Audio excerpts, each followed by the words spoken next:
What is going on, ladies and gentlemen? It's your boy Anthony, and here with me, as always, I have my amazing and most knowledgeable co-host Oring. And boy, do we have a doozy for you today.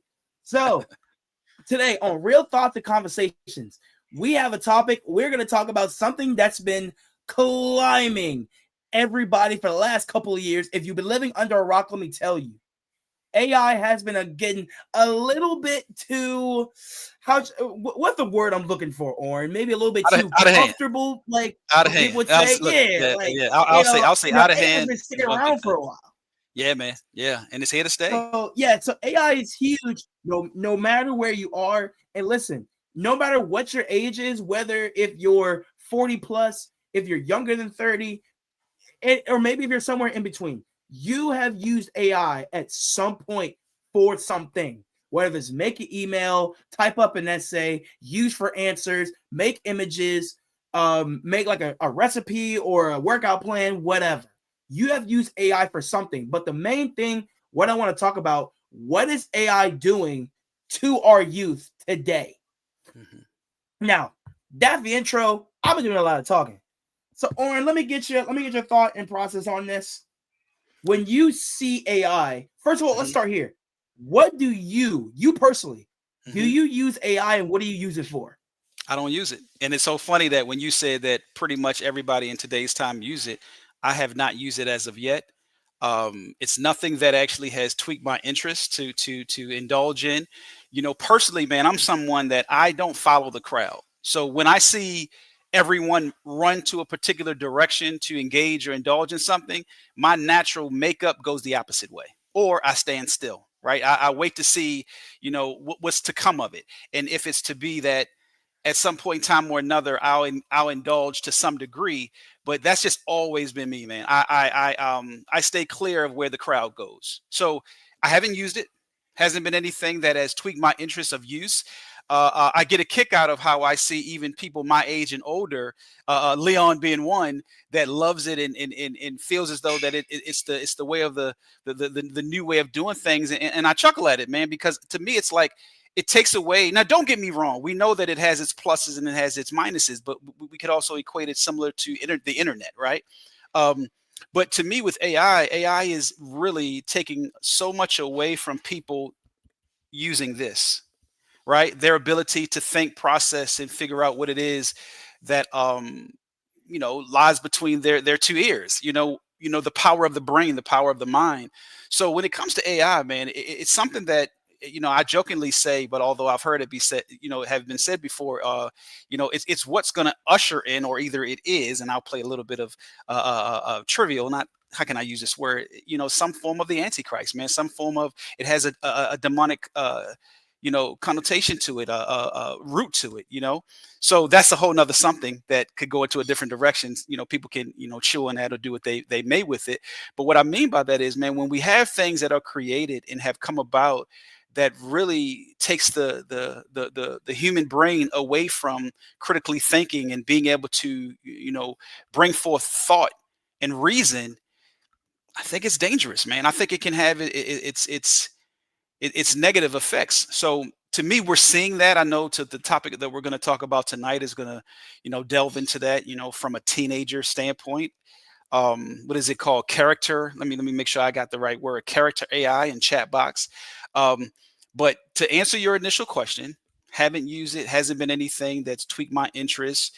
Definitely within the field that I'm in, one of the fields that I'm in when it comes to production and editing, it hasn't been something yet that I've chosen to take part in. But like I said, to where I know Leon has and others have as well, I still enjoy using this. Um, I have a way of asking a question I want to throw back to you as a teacher. And when it comes to students and the fact that being a professional in the education world, from your standpoint, knowing that if you teach your class, if you present a test, the fact that, or just give homework, whatever the case may be, how much of it is your students thinking about, studying, and reading, or are they just going straight to AI for the answers?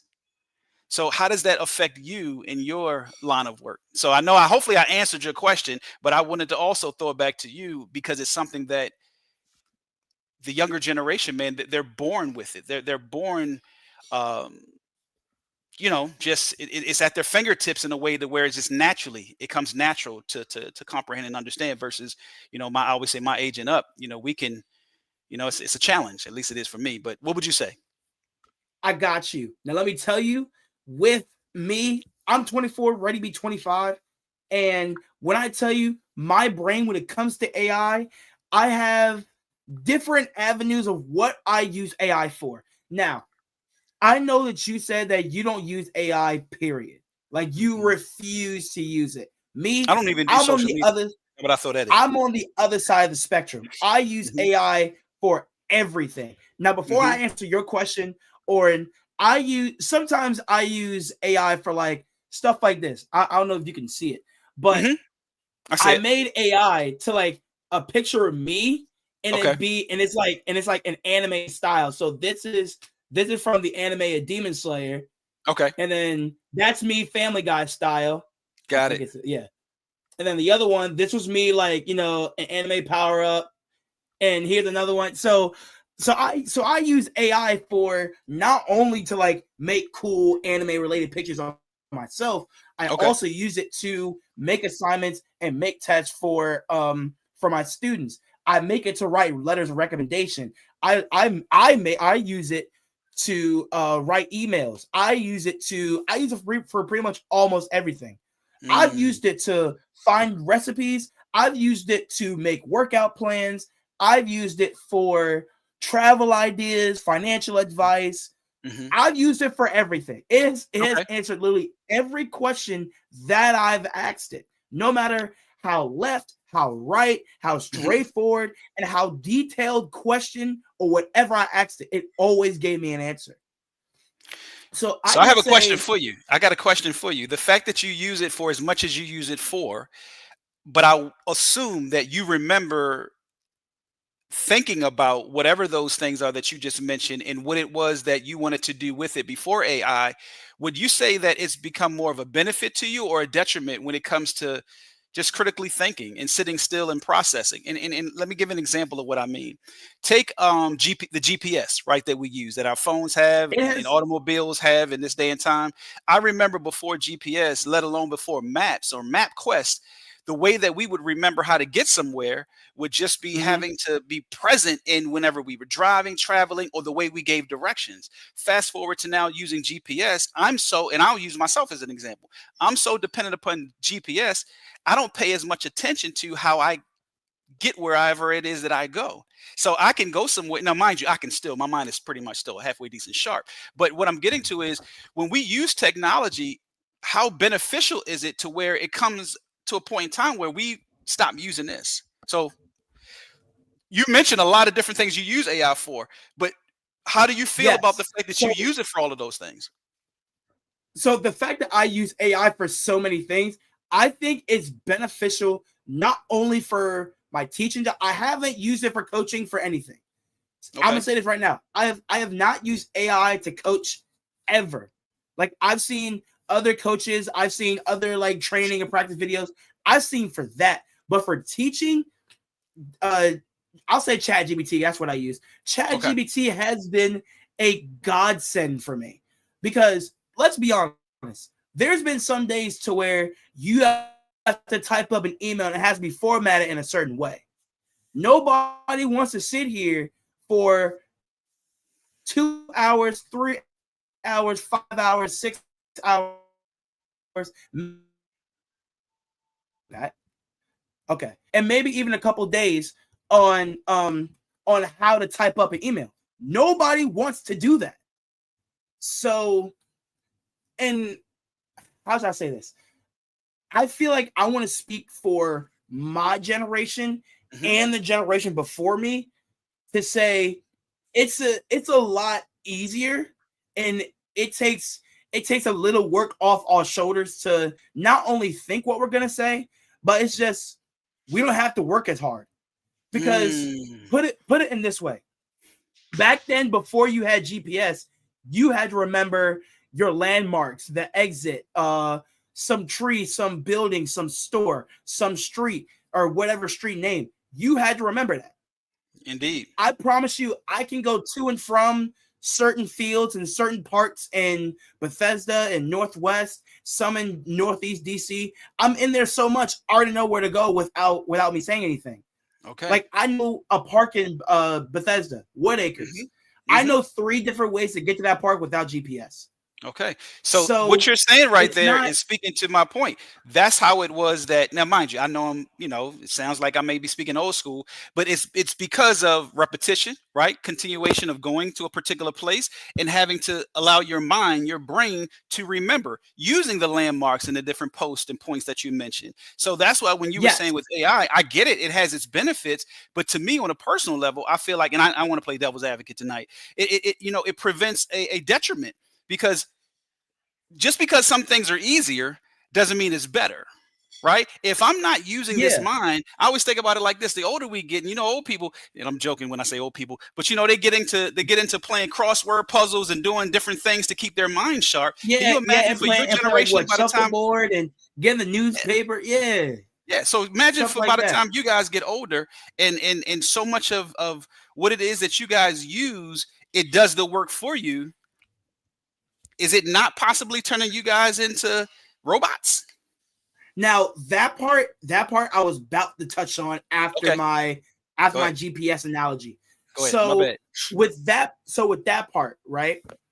I see this a lot for my students, and I know for the students that are watching this, they do this constantly. There was one girl, I'm not gonna say her name, but there was one girl who I think I froze. Okay. So there's one girl who she uses ChatGPT so much in class. She will tell me to my face. She goes, "Mr. Greenfield, I don't understand this problem. I'm just gonna use ChatGPT." I'm like, hold on, I'm right here. I know how to do it. I'm trying to help you. And that way when it comes to a test, you can't use ChatGPT on a test. Yeah. I'm trying to help you prevent that. Now, if we were going over content that wasn't on the test, I'm not going to say use ChatGPT, but if it's available to you, I grew up on use your resources. Whatever's available to you, use it. A textbook, a calculator, an adult that was an expert in math. If you had some kind of app or whatever, like I had an app in college that helped me with math questions that I didn't know. Yeah. So when I'm sitting there, now it's like, okay, so these kids don't feel like doing anything. I've seen kids use ChatGPT for every single assignment in every single class. Yeah. They'll come to math and use ChatGPT for a whole assignment. They'll go to reading, use ChatGPT to make an essay. Then they'll go to world geography. They'll use ChatGPT to figure out what happened in the 1800s. Then they'll go to science and then figure out, hey, I'm gonna ask ChatGPT what happens when you mix protons and electrons. What happens when this grows? What's photosynthesis and what's the definition? Or maybe like they'll go to health and they'll use ChatGPT. Nobody uses ChatGPT for gym because that's active. But I think with today, and here's the bad part. I think with today's kids, when they use AI, they're literally turning their brains off, and that's built on top of them already growing up on screens, phones, tablets, Roblox, Minecraft. They're already being taught and parented by those screens, and on top of that, now they have ChatGPT. So watch when those kids get 16 to 18, they will do nothing. Let's keep going in that direction. So I'm so glad that you're going in that direction. Know, and this is why I went that way, because I know we can kind of turn and change the conversation. Yes, sir. I literally see it happening before my eyes. So let me tell you something. Keep going, because I'm gonna tell you one. I'm gonna tell you one small thing before I'll let you. There's been a few times to where I had a math question and I never seen it before, and even I couldn't figure it out.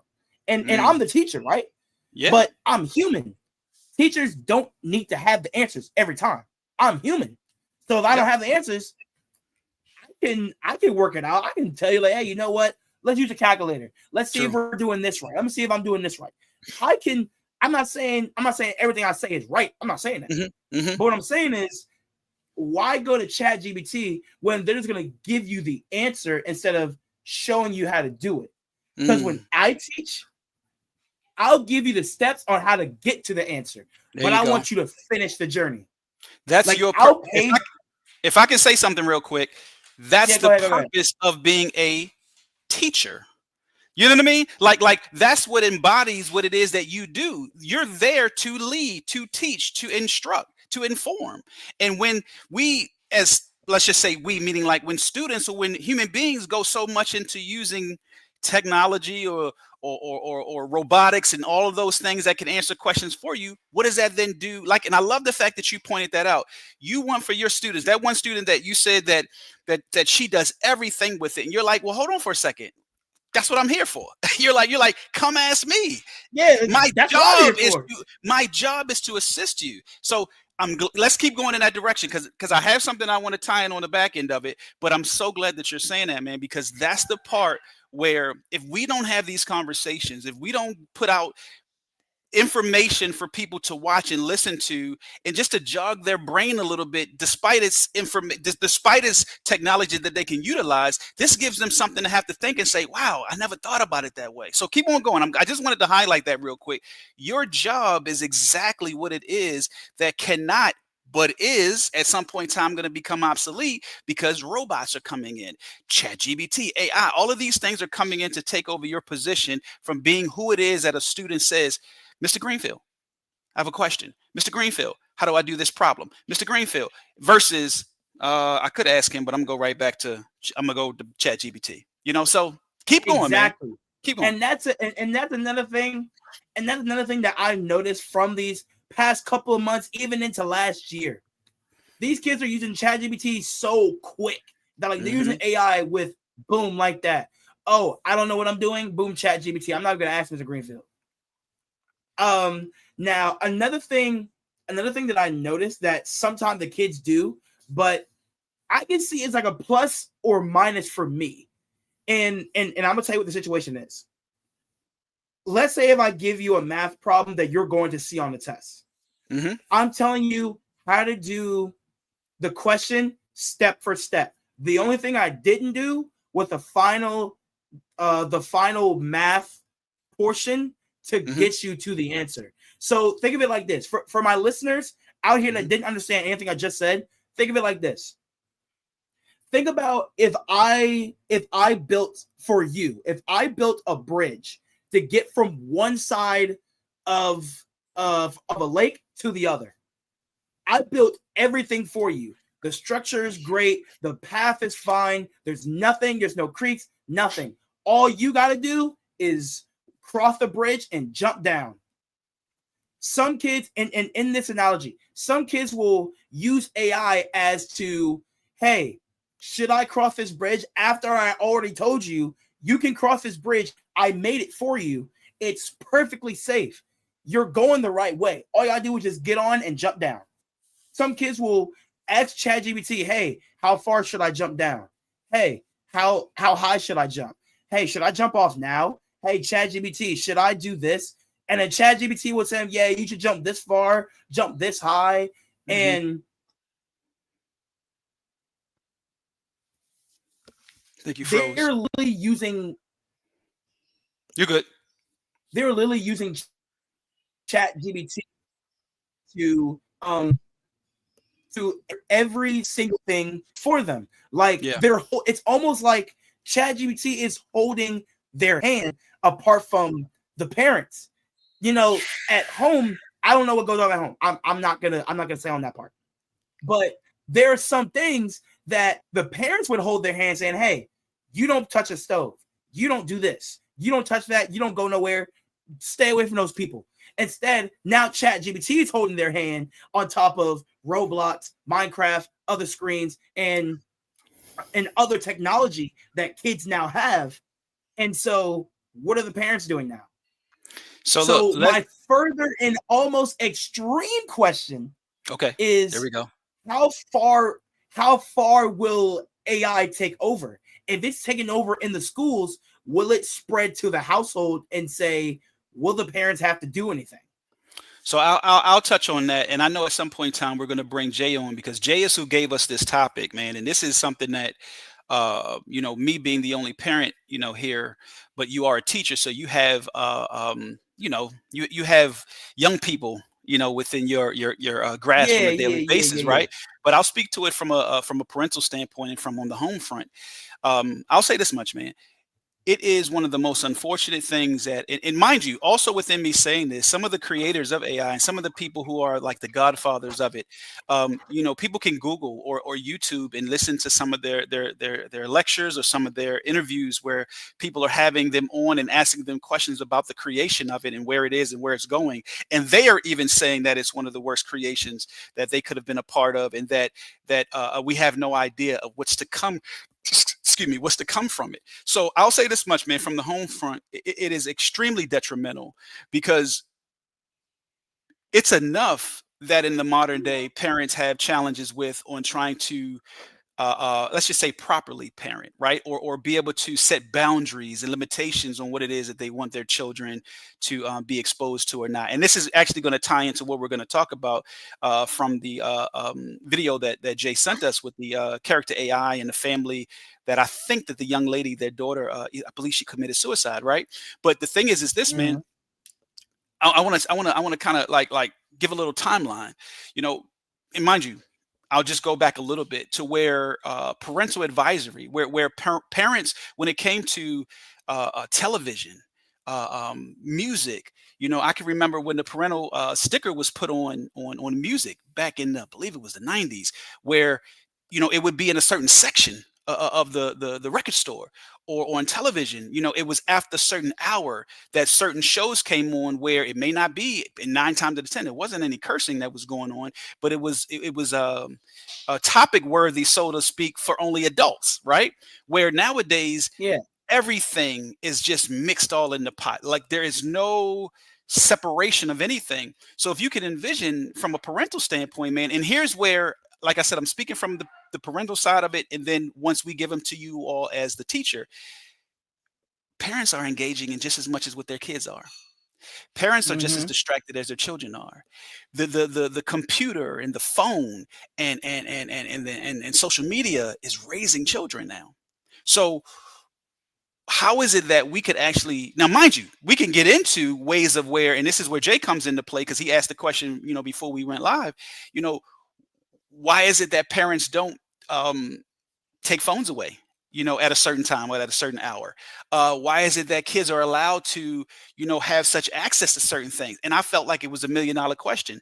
Jay, you might want to pop on now and come on now as we're talking about this, but I felt like it was the $1 million question because as a parent, what I find to be one of the most challenging things is how to combat that, how to how to deal with that in an era of where, depending on however many children you have, depending on however and whatever it is that the two parents, if a child is being raised by both their mother and their father, what is it that those parents have put in place to set the proper boundaries and limitations that the kids have to live within and function within? So Jay, I'm gonna throw it to you real quick, and hopefully I did a little bit of justice to what you asked, but I want to keep going on into answering Anthony's question. But because you gave us this amazing topic and you threw out an amazing question before we went live, can you go into that for a second? And then we can continue to, because this is right here where we are, is a lot of what tonight's conversation is about.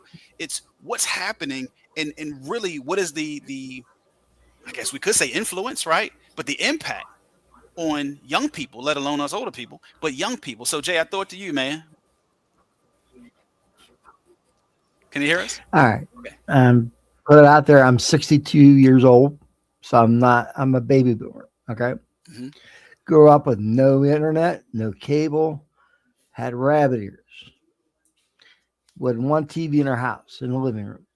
You go to bed, you go to bed. Have a radio, that's it. No phones. We had one phone in the house too.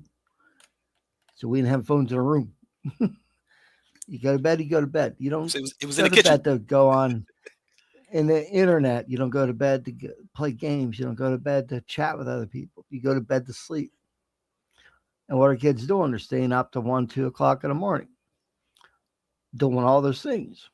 and they can't get up to school. I go back to, I think it's Terminator 2, a movie in the 90s, where with Arnold Schwarzenegger about AI taking over the world. People should watch it. They want to see what's happening. That's the future. We're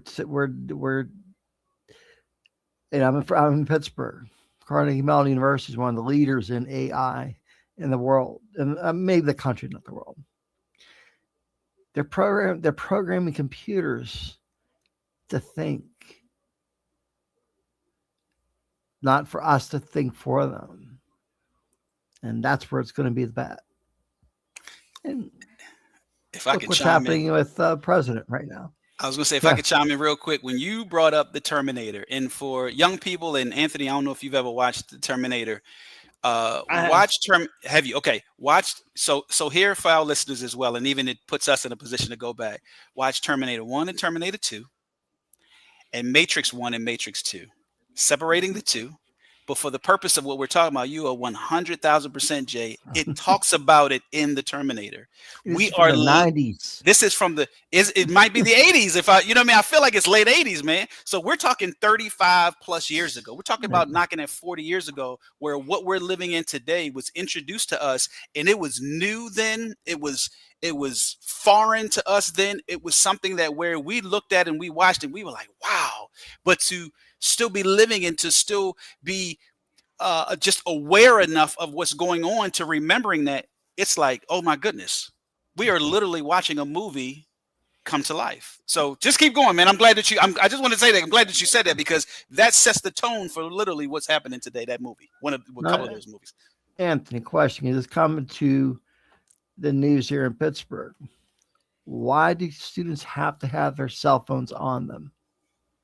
Why can't you put them in a basket at the desk? Great question. You said, why do people have their cell phones on them?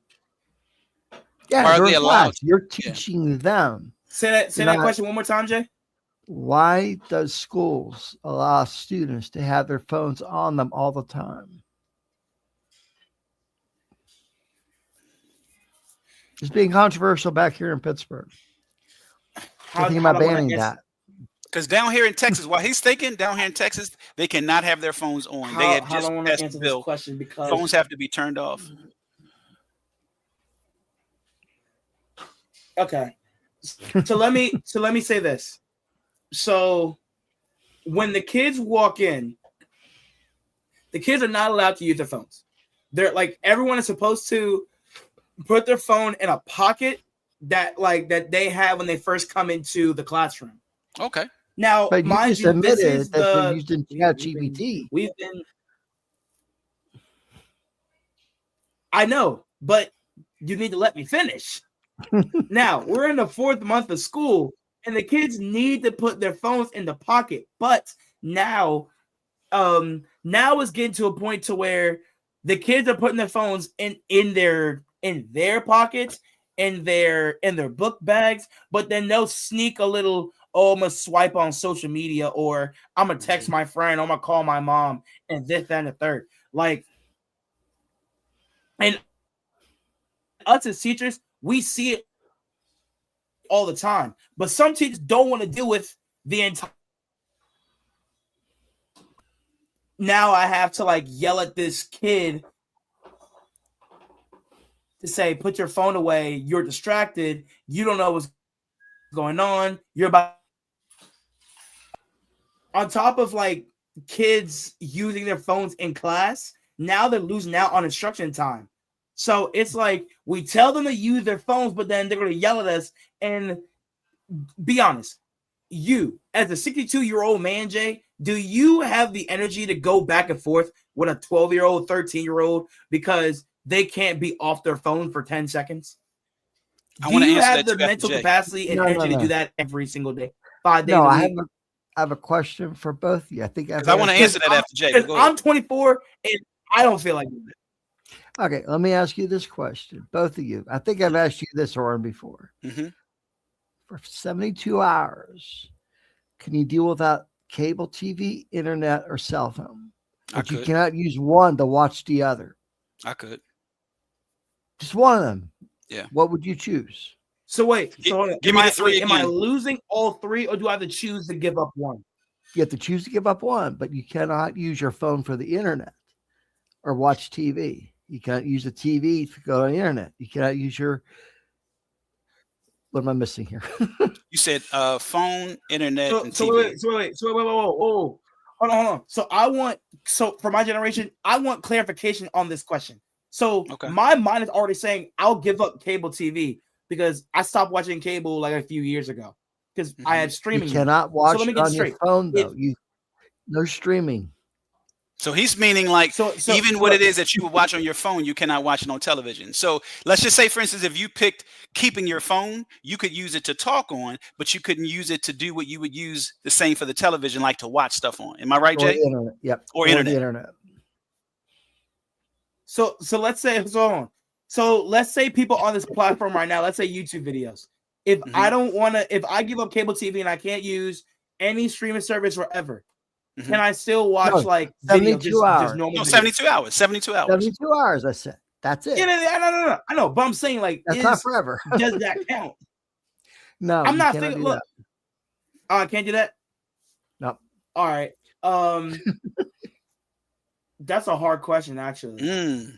So I'll answer it while you're thinking. I could give them all up. I give up my phone. Yep. Just have the I peace can and serenity. probably give up cable TV. I can give up cable TV. That's probably the only thing I would give up. Because I mean, besides me watching anime, I'm just playing video games and going out and playing football. And then by the time I get back, I'm going out to the gym. So it's like when I do sit down and watch shows, I don't have time to do that anyway. And for 3 days, what? Okay. Yeah. So I'll give up cable TV. Okay. Put that out to your students tomorrow. Yeah, challenge them with that, right? That's a good question. So, like, my answer to it is Jay. I could literally hand over the three. I believe I could anyway. And I always say, man, I'm a loner by nature. I could sit within my thoughts, man, and just enjoy listening to the the birds chirp. You know what I mean? Or probably be more productive getting up and processing thought. But I want to go back. I want to speak to what you were asking Jay. I don't know if Jay answered the question for you, but in regards to at his age, would he want to daily have to, would you say, correct your students, right? Provide them with. So my answer. So what my question or statement was, So what my question and statement was is that if you told a kid, right, hey, you got to go put your phone in the pocket, you got to put your phone away. But every single day, this one particular kid is always one to be like, no, I'm not putting my phone in the pocket. Stop yelling at me. I'll put it in my bag. 2 seconds later, they got their phone out again. They're playing loud videos. They're always on their phone and this and the third. Do you have the mental capacity or the patience to deal with that every single day, 5 days a week? So yes. Here's how I answered it. What'd you say, Jay? I'm sorry. I said yes. You said the yes. phone Okay. would be on my desk. Yes, there we go. Because I was going to say yes. So I'll say yes as well. But my yes is going to be, I'm not going to have to say it every day. I'm going to give you, matter of fact, I may give you 2, maybe 3. But you're going to know that I meant business the first time. And after the first time, if you didn't follow my direction, to Jay's point, there's going to be ramifications. So either I'm going to have your phone. If you want to bark about it, I'm going to tell you, bring your parent up here and let your parent know what it is that I told you. And then I'm going to find out what type of child you are by how I get to know what type of parent you have. Meaning, like, I'm going to find out if why it is that you cannot follow directions is because of how you're being parented. So you also got to remember, I'm a parent. So I'm, like I always say, I'm double your age. So for you, I can imagine, Anthony, it's frustrating. For me, it's not frustrating. It goes back. So much goes back to parenting, man. So much of how it is that we function goes back to parents. A lot of what it is that we are experiencing with kids just being out of hand is because just parents aren't on their job. I'll be a little controversial for a minute. A lot of kids out here, I don't want. Matter of fact, I was about to go somewhere.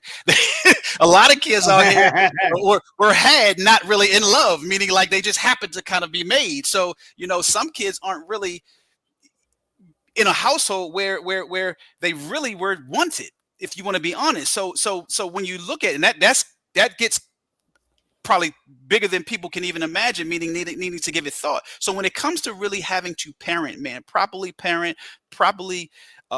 rear, you have to be intentional, right? And then what people have to understand is when it comes to being a parent, to when it comes to being a teacher, when it comes to being a part of the village and the community, you ought to pick who is a part of your community, meaning where you live, where where you're going to send your kids to be educated. If it comes to you being able to have enough of resources to do so, who and what it is that you send out to sit in your classroom, and I'm speaking from the parental side, you're either going to make that teacher's job hard or easy.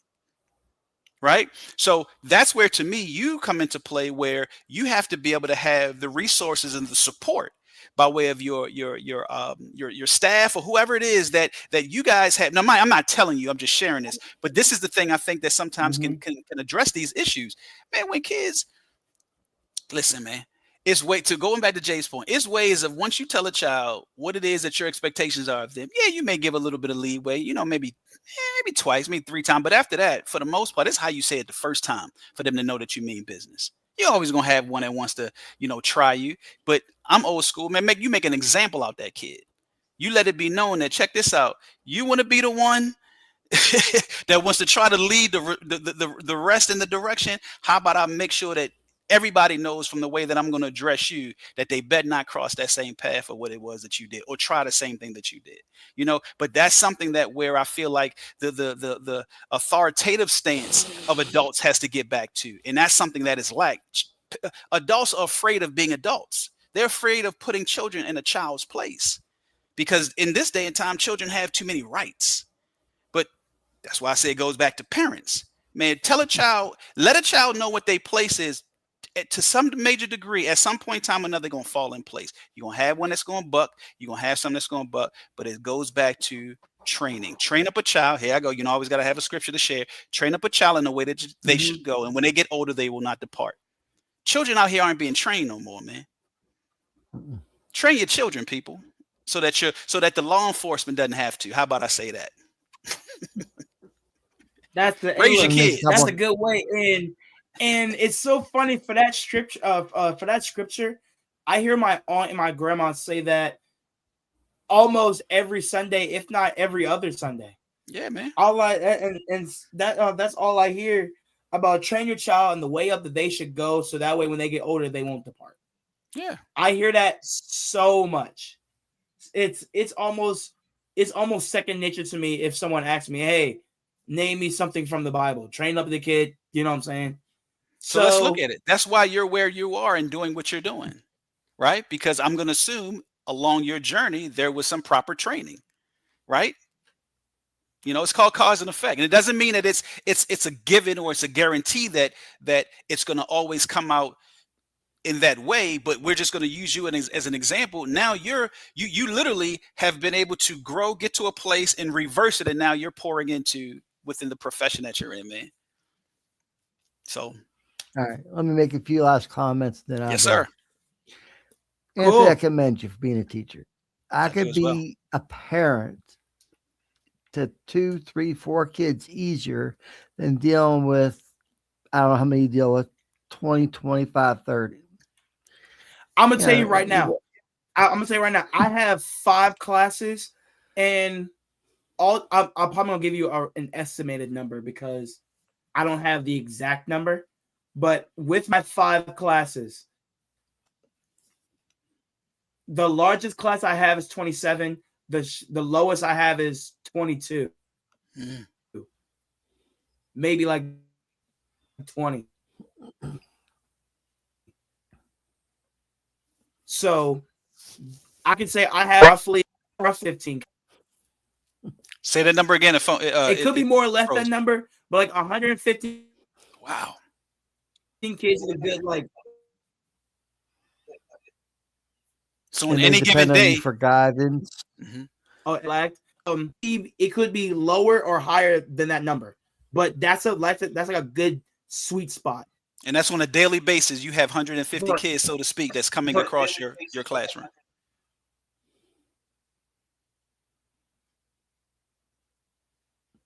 I think he froze. That was a great question. In and out of my room, but that's not in counting. Look, listen, I'm gonna tell you how much I'm the favorite Everybody's teacher. freezing tonight.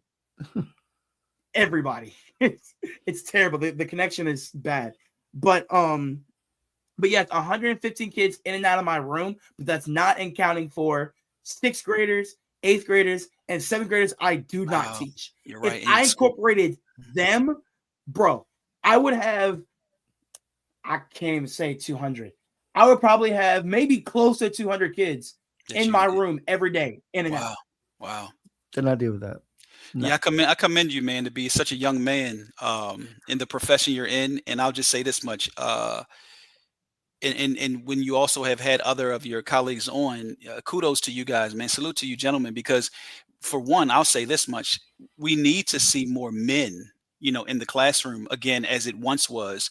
Men need to see the field of education as a great field to go into, because to your point, having as many students as you're able to have an impact on any given day says a lot. Because I don't know the population or the particular demographic that you teach, but let's just say whatever the percentage is of those kids that don't have a dad at home, right, or don't have many men in their lives, they're able to see professional men that are showing up daily to instill something in them. That says a lot, and that takes nothing away from women. But let's just say, let's just be real. It's important for young men to see who it is and what it is that they can one day become as a professional. So that's the other part of where I agree with Jay in regards to, saluting you, man, because, hey, I get, look, shout out to, even I don't think he's living no more, but shout out to Mr. Freeman. He was my 3rd or 4th grade teacher, and the impact he had, and that's a long time ago, right?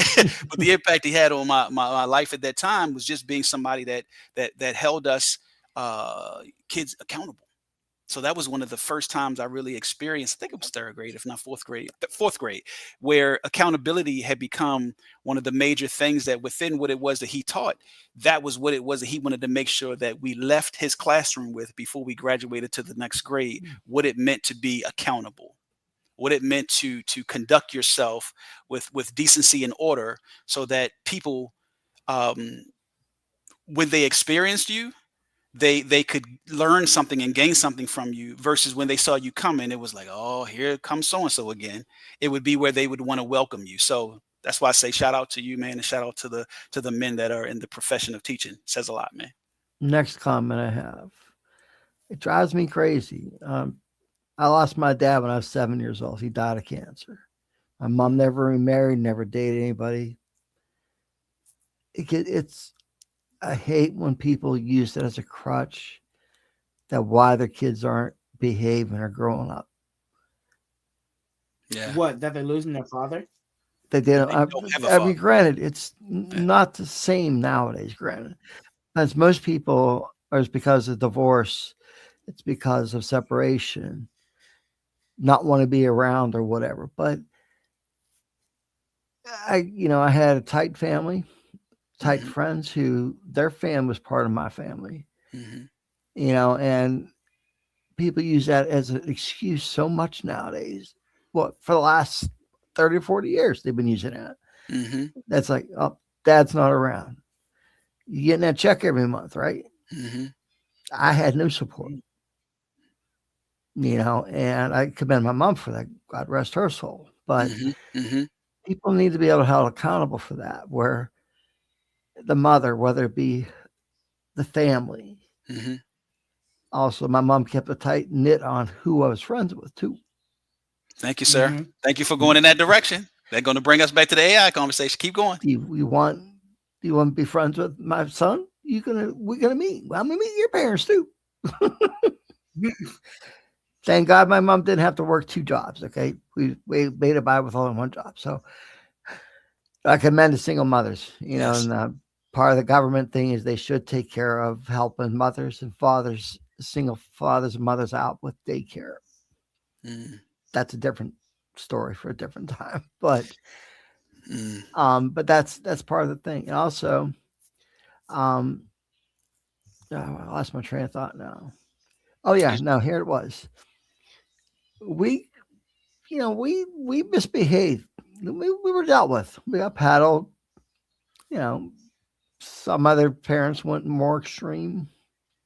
got sent to your room, no TV. Well, we didn't have any of that stuff anyway. But someone made a comment about a month ago. I can't remember who. Kids took over their parents when they were told to go sit in the corner. They were stopped disciplining them. They were just tell them, just go away. If you discipline them, I'm not saying hit them. I'm not saying that. Make them accountable for their reactions or their actions. And that's been how many generations now? 2? Man. We are 3. we are probably a good 2 to 3 generations away from the rearing component that I hear that you're talking about on the latter end. And I want to tie the AI part back into this, making sure that we see how it lines up to even what you just said. So if I could say this real quick, Anthony, breaking down a little bit of what Jay was saying, growing up in an era, being like he said, of the baby boomers generation, where in his household there was one television, there was one phone, and there was a radio. And when it came time to go to bed, it was bedtime.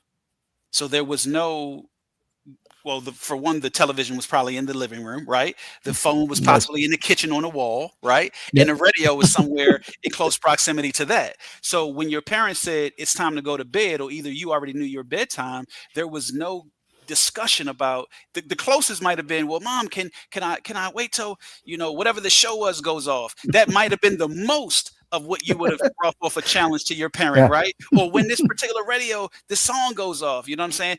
9 times out of 10, it was not about when you were on the phone, because you were not going to be on the phone that long, period, right? That's a whole nother conversation. But then you even fast forward to my generation, where we had more than a television just in the living room. We might have had one in our bedroom. But then, to your point, Jay, and then cable was introduced. There was still where your parent could say, hey, check this out. Turn that off. I mean, mine would, when I would get in trouble, she would unplug it. Maybe take the television with her, so but there was still the boundaries that we have. And then we fast forward now to like you said, AI, and I wanted to make sure I highlighted this point again, Jay. Your parents met your friends, and not even just your friends' parents. So your parents knew who it was that you were interacting with.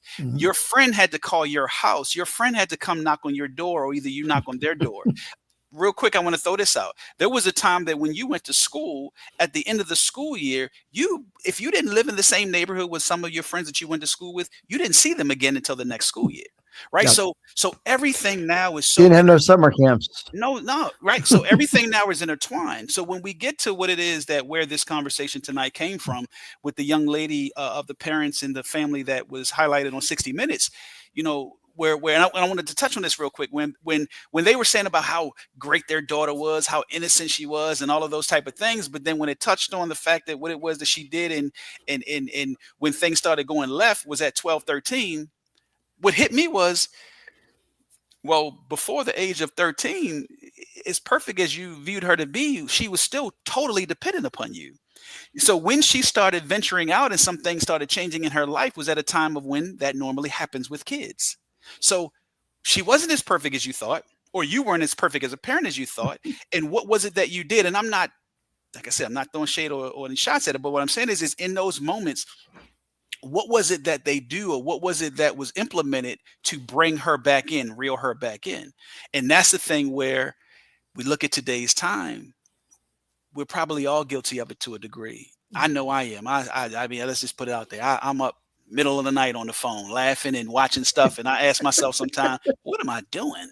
You know what I mean? Like, why don't I shut this thing off? Why don't I leave it downstairs, or whatever the case may be? But we have to get back to a place of where we have some dependency of critical thinking, thought, feeling, because if not, these movies of what you mentioned, Jay, from the 80s and from the early 90s, from a Terminator to a Matrix and to a handful of others, we're living in this era of where, and that's why I threw it out, and Anthony, I think you mentioned it, human beings are becoming robots, meaning they're not thinking anymore or feeling anymore. They're stimulated, fully stimulated by what it is that either AI or ChatGPT, and most of this, going back to your initial point, Anthony, in this latter couple of years, we've seen it blow up. We've seen it, I mean, go to measures 3 of where, years, I think, right? Right. AI has been around, but AI for us has only been available for what I think they said 3 years. Can you imagine what's going to happen in the next? Can we imagine what's going to happen in the next 3 years? If already right now, if I mean, Anthony I is just saying that his students are using it for everything, if Anthony is saying that there's a challenge to get the kids, and you're in the 4th month of the year, right, to get them to put Fourth their month, yeah. phones in that slot, and they're not even doing that. Can you imagine you in the next 3 years? Okay. Let's do the math. A 3rd or 4th grader now, by the time they see you, if you're still a 7th grade teacher, where that'll be. That's scary. That is scary. also, Anthony, what about these kids, young, even 20-year-olds, people your age, Anthony? They can't think for themselves. Not at all.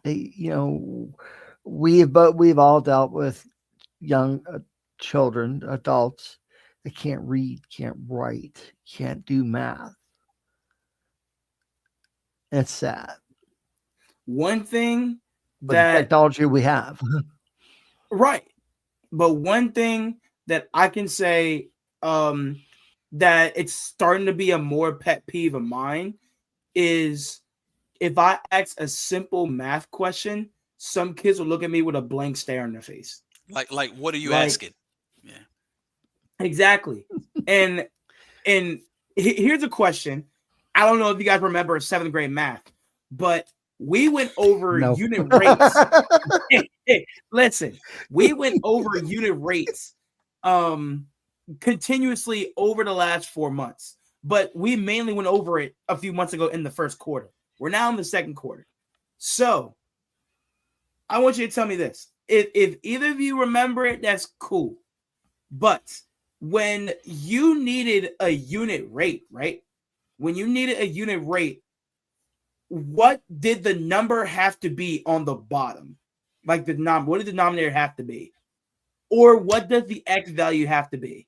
If you don't remember, don't worry about it. I'm not going to. That was a half century ago, man. Great question. Yeah. Look, great question. A long time ago, you forgot. What is? But the point is, we did that work. Like with my 7th graders, we did that work for 2.5 months straight. And I asked it again a month later, and they all look at me with a blank stare on their face. Wow. Like they never seen it before. And some of them are even giving me wild left field answers. 25, 27, 10, 11, 13, 8, 9. And like they're not giving me any real answers. Half the class kept saying 6, 7. And I'm like, bro, what? That's not a real answer. So I have a question for you to what you're saying. Would you then say that twofold? Would you say that it's because we could just say they're not listening? Or would you say that it's also a mixture of the attention span of young people of today is just shot, like it's not even there because it's so much outside stimulation of things going on that when they're present in the classroom sitting before you and you're teaching, they're only physically there, but they're not mentally or emotionally there. They're either on something that they just scrolled up and down their phone before they got to your class or when they snuck. So would you say that they're physically present, but they're not mentally present, which is why if you taught something 2 months ago and you made sure that you reinforced it, you asked them 2 months later, it was like you spoke a different language. Would you say that could be the case? That's 100% right. Wow. There's some kid, like, there's a term I use in coaching. I call them astronauts. And everybody knows astronauts are in space. So, and I'm starting to use the term astronauts in teaching, but I use that a lot more in coaching. So can you explain that analogy? I got you. So in the term astronauts, when I use it in coaching, if I say, oh, that kid's an astronaut, I'm throwing it his way. That means that kid does not know what he's doing. He's lost in space. Okay. He's going to stand there and just be a person. He's just a body on the field just so they have enough people. Wow. Now, if I move that analogy to teaching and I say, this kid's an astronaut, this kid does not know where they are. This kid is just staring into space like they just saw the great entity or something. Like these kids are just standing there and they're trying to find any single thing to take their attention off of the math that I'm teaching. Mhm. So if I ever call a kid like, hey, you're an astronaut, that is a negative term. I was going. That's what I was Because asking. astronauts are cool. Astronaut gets good money, but in the terms of you How being you're an using it, astronaut yeah. on the field, bro, that's terrible. Like if I hear the other coach, hey, number 3 is an astronaut, everybody run his way. I'm taking him out of the game that moment. I'm saying, hey, He's you a sub out, he's go a get water. liability. So an astronaut, Exactly, when it comes he's to a your liability. okay. But if I go to teaching and I say, hey, if I go to teaching and I say, this kid's an astronaut, they are not in the classroom. Their body is in the classroom. Their mind is at home, on the phone, in an app, or anything except what they're doing right now. So like Do if your Oren was students talking, know? right? Do your students know what your definition of your usage of an astronaut is, so that they know that if you say you're acting like an astronaut today, do they know that that's not something that they would want to be? My coaching kids know. That's Okay, why I said I'm starting to use it more in teaching. gotcha. I have yet to say it in front of the teaching kids today. Okay, But if I saw all 5 of my classes right now, like back to back to back to back to back, I will clearly point out who is an astronaut. Like if I saw my first 3, if I see my first 3 classes, I'm giving you 10 out of 10 out of at least 60. yeah, the astronauts. 10 astronauts. Kids that will just sit there and just be totally lost, not know what they're doing, not know what's going on. They just want to be present and think They're about just anything there. else. They're They're just just there. there. Yeah. Like So I I, ask them a I have question, they'd be like, what? So I have something. Look, I'll be remiss if I didn't share this. And I'm so glad that you shared with us what it is that you do and where it is that it has been able to be utilized is on the field, right, within football. Now, so if I could challenge you for a second, and here's Yeah. what I mean. Here's what I mean when I say challenge you. I would possibly go into your classroom at maybe even hold it to the top of the year. I don't know, whenever it is that you all have some form of a change of when you can implement something for the next half, whatever the case may be. I would go in and put that out as, here's what it is that when you hear this term being used, know that this is not what you would want me to consider you to be. You want to be the opposite of this. And here is what the opposite of this is. This is a person that's attentive. This is a person that is paying attention and following directions. When you're not, or when you hear me say, hey, James, or just when you say James, astronaut, they know, oh man. So they know that it's something that when they hear it, they want to move from it. And if they hear it and they've heard it to Yeah. be something that they hear it continuously, it's not you singing praise, but it's more of you saying, so You're I'm just just saying, lost man, in space. I'm You're just not saying that may there. be something that you may want to consider. Like you say, you're using it now, but put it in as a staple, like in like a true staple in your classroom. Like, boom, this is what I need y'all to know. When y'all hear me say so and so is acting like an astronaut, or if not to want to put anybody on blast, say, in today's class, out of the 27 of you all, 10 of y'all were astronauts today. You know what I mean? And let them I'm not have gonna to. say who. Yeah, I'm not gonna say who, but just Yeah, know I'm that not gonna say more than who. half of You know y'all was what? astronauts today. You know what? I think I'm gonna do that in the new year because this will be a perfect time to do it. Yes, So with I'm willing to bet my bottom dollar the minute we come back from winter break, my principal is gonna send us an email, talk about we need to reinforce the rules, we need to go back to classroom rules, we need to go back and do this and da. So I'm gonna add the slide of being an astronaut, and I'm gonna say, hey, we're gonna start using a new terminology in my class, and I'm allow you to use it in any other class. But in my class, we're going to use the term astronaut. And this is what an astronaut is. It is a negative term. So if I ever call you an astronaut, That is not good. If you are an astronaut, that tells me that you have no idea what is going on. You don't care. You don't want to be here, and you are pretty much getting a 0 for the day because you don't care. Yeah. Heard it here first. I have one last question. Yeah. Heard it here first. So as we're coming up, actually, hold on, Jay. One more thing. Let me ask you one last question. What's up? What's up, Jay? Oh, I thought you were saying something else too. No, I was about to end it, but if you got one more question, we can answer one more question. Yeah. How many of your students out of the 100 are gamers? They play video games.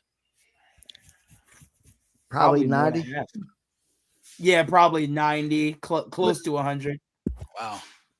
What's amazing, and I've witnessed this because my friend's kid, he'd come over, we'd do crap, play video games, which I suck at. But if I was beating him at something, he'd pause the game, go use the cheat rules, figure it out, and whoop me. Wow. So he knew. But why can't students use that same reasoning, that same strategy, to learn math, science, English, or whatever? If you could, or football players. I mean, my age, you had like 5 plays: run the ball left, run the ball right, down the middle, and pass the ball. That's it. We didn't have no XYZ receivers or tight ends going this way, that way. That's all we did back then, okay? But nowadays, the plays are so sophisticated, and the playbook is, you played football in high school, you said. How many plays did you have in your playbook? Did you have to memorize? That I had? Well, for me, the O-lineman only needed really 4 plays to know. A pass play, power, counter, trap, and ISO. So 5. So power, counter, trap, ISO, and then a pass pro play, like a state or a city of which way I would slide if I'm pass proing. But I only needed those 5. But a wide receiver, running back, quarterback. You would have to figure out. You would have to know, or let's say for a quarterback, just to make it more complicated. For the you would have to know what the O-line is doing, what the receivers are doing, what your running back is doing, and what coverage the defense is in. So it's like you have to read all of that within 2 seconds. Okay, they're in the cover 2, they're doing this, If he go here, boom, it's a laser. But not all quarterbacks can do that. Some in high school, some in college, almost everybody in the NFL can do that. But not every quarterback can read a defense that quickly. You know what I'm saying? Not every receiver. If they could do that. What? Yeah. If they could discipline themselves to do that, they should be able to do that in the classroom. Exactly. Right. That's my point. Yeah. Games, playing games. He was a good student too. My friend's kid. Okay. He's graduated. He's working and stuff now. But I says, you could figure out a video game in seconds that you knew nothing about. It would take me days to figure out the same stuff. I'm no dummy, but I play video games for fun. Yeah. But they could do that, or he could figure out whatever, or your games, because I've done your gaming things, but some of them are so sophisticated. You're able to figure them out. What, a new video game comes out, kids are beating them in a day. Yeah. They're like, there's some games so you spend $100 on a game or more. I don't know how much they cost. Yeah. So you can spend 60 plus on a game, and let's say if that game is brand new and it's not a sequel, some gamers will compare that game to another game that plays just like it. Like you think Roblox is cool because you played Minecraft and they're similar. So it's like you can say they have the same aspect, but Roblox may be a little bit different. Did that make sense? Or it's like Call of Duty is easy to you because you played Fortnite, or Fortnite's easy to you but you play Call of Duty. The only thing that's different is that in Fortnite you can build with like stone, brick, wood, and you can build cover for yourself. And Call of Duty, you have to find it. You have to find cover. There's an upgrade to where you have a deployable cover no matter where you are. Boom. You have a shield, you can just crouch down. They can't shoot around it. But yeah. My point is why can't kids, young adults, apply one towards the other? Let me chime in real quick. Let me chime in real quick. So, because what I'm getting from what you're sharing, Jay, and to the question that you're asking is, it goes back to discipline, right? It goes back to that we all have it in us to be able to develop a discipline to execute. And what I would think or say is, or what I would say, and kind of what I think is, it's for a teacher, for a parent, for anybody within the village or the community, is find out what it is that is the children or the person, we'll just say the person's interest, and figure out what it is that has been able to hold their attention within whatever it is that is their interest. And then find out at the core of it, what is it that you can pull out of it? Like, say, for instance, if a kid, like you said, that is able to buy a game today, master it by tomorrow, and beat it, knows how to go online, find the cheat codes, whatever the case may be, whatever the discipline that young man or that young woman has, what I would say would be of benefit to, if they may have challenges in the classroom, right? Or if they may have challenges in another area of their life, is that an adult in that child's life is be intentional on paying attention to what it is that child is able to do with that one thing that is of interest to them, right? That has their attention, and whatever it is that's at the core of it that has been able to either have them sit still, lock in, whatever that is, help to take that out and help them to see how beneficial that same discipline is that can be applied to other things. So that's what I would say. Versus what I think sometimes happens is we may say, you need to get off the game, or you need to stop this, or, you're not doing well at this. I'm guilty of that. I approach that at some point in time. Just, when it came to, I would say, our oldest son with basketball, where wasn't doing as well in school and then didn't let him play. But in retrospect, when I think back, there was a discipline that he had then and he still has now that could have possibly have been approached a little different by way of teaching him or showing him or using whatever it was that was able to be where he could lock in. How could he apply that better in the classroom? So that's why I'm saying, that's something that I think that if we paid a little bit more close attention as the adults of what we see. I mean, because let's be real, we go through that still as adults. There are certain things that we can laser focus in, and there's other things that we're like squirrel. We're what I mean, we're all over the place. But who's to say that it's not that we're not really paying attention? It could be something that's not holding our attention. Coming full circle back to our topic, that's where the AI, ChatGPT, these bots, and all of these other things, I call them distractions. Doesn't mean that they don't have benefits, but I think that it's a major distraction that once they either are at our dinner table or moving throughout our houses, that when we're raising them to when we give them off to teachers such as Anthony, if we're not making sure that we're putting in the proper boundaries and the proper limitations in and around them, to your point, Jay, taking things away, shutting things off at a certain hour at night. Real quick, I'll say this. When my wife and I, when our kids were young, we had this little box. It was like what it was called, like a cell phone jail.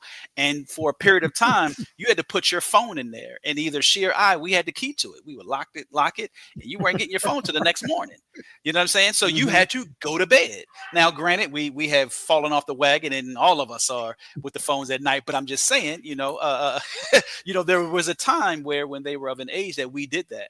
So whatever it is for any parent, whatever it is for any guardian or person that is raising or rearing a child, even teachers, find something that where it is that you can be able to still be who's in control, who it is that child, knows that there's an acceptable and an unacceptable way of doing things, because we only have them for a short period of time, right? How many months do you have your kids in the 7th grade that before you know it, they're off to the 8th grade? They're off to the 9th grade. What, 9 months, Anthony? 8.5, 9 months? Probably, probably not, from August to June of next year. Right. So probably not next year. And then you only have them, each kid, whatever kid is in your class, for 45 minutes to an hour, right? Until the next day. So that's where we have to be, I think, as the adults, be a little bit more intentional on how it is that strategic, excuse me, that's the word that I wanted to use, not intentional, strategic in this modern day on how it is that we are to impact young people, because we have too many forces working against us and making our jobs hard as the adults in their lives that, let's be real, they are going to become adults one day as long as they stay living.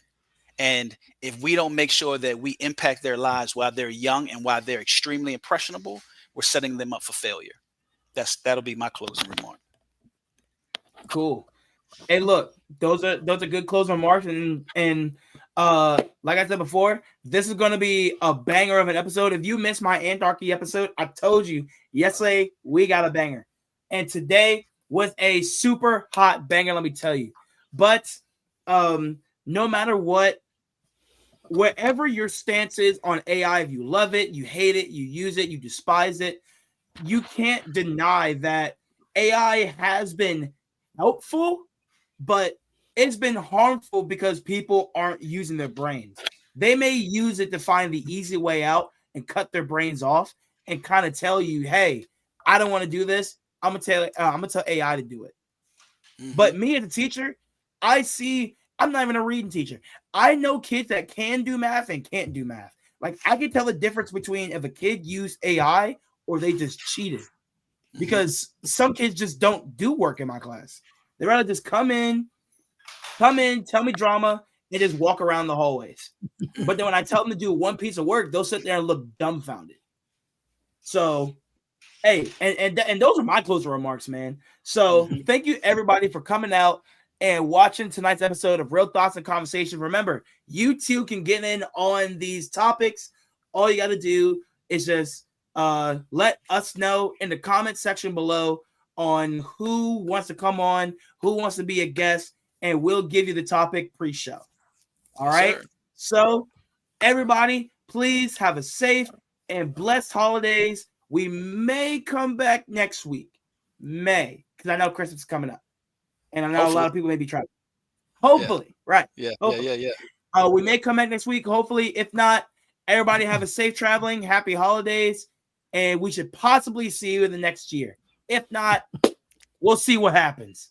AI will. AI will do an episode for us. That's a great ending line, Jay. Yes, indeed. Yeah. AI will do a great episode. Great ending for us. All right, guys. Appreciate it. Peace out. Great. Yeah.